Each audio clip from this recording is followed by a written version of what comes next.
Isang LGBTQIA+, ang sabay na nagmamahal ng lalaki at ng babae. Take note, take note. Magkakasama silang tatlo sa ilalim ng isang bubong. Wow! Modern! Aba, ano bang tawag sa Modern family. modern family? Polyamorous. Ayan.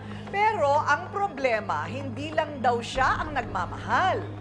Mukhang yung dalawa niyang kinakasama, nagkakagustuhan na rin. Sa relasyong, isa, dalawa, tatlo, magkasalo. Mala teleserye ang love story ni Ian. Nagising na lang daw siya na ang dalawa niyang kinakasama. Priority na ang isa't isa. Na ako yung asawa, harap-harapan ginagawa nila sa akin yon. O yung ibang-iba na talaga yung nararamdaman ko. Kakaiba na daw ang kutob niya sa dalawa. Biglaan na lang daw siyang nawala sa eksena. Minsan nga, nakikita ko, naglalambingan yung dalawa. Sweet na sweet sila. Tamang inalalang po si Kuya Ian kasi po, inalagaan po ni Kuya Jerry si Ate Jen kumpara po sa kanya. Jerry, si Ian dapat ang inaasikaso mo. Kasi siya ang talaga asawa mo, hindi si Jenny. Paano pa kasi naging magkakasalo sa relasyon at iisang bubong ang tatlong ito?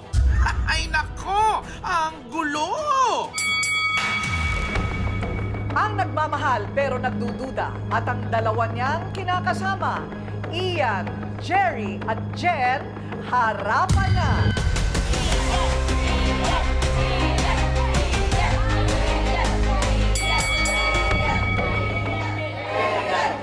Tama-tama ang pangalan mo, no, Ian. Lesbian. Oh, di ba? Galing-galing. Isinakto mo.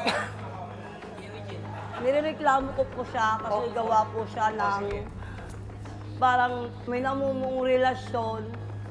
Kasi isang hindi ko na masabi dahil nararamdaman ko na alam ko sa sarili ko meron silang relasyon. Kapag nawawala ako, parang yung bigat, sobrang bigat ng nararamdaman ko. Almost 18 years, minahal ko siya.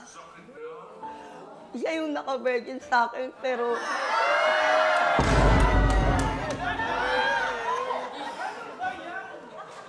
kapag tuwing nag-aano ako, nangihingi ako ng pera, parang sa kanya na lang talaga yung focus sa kanya. Yung bang focus, kasi nga, minsan lang ako magmahal ng isang lalaki. 18 years kayo. Yes. At yung babae, kailan dumating sa buhay mo? August 17, 2018. 2018. Nakilala ko po siya sa bakery, mahaba po buhok ko. Niwayway ko yung buhok ko, na-in-love siya sa akin.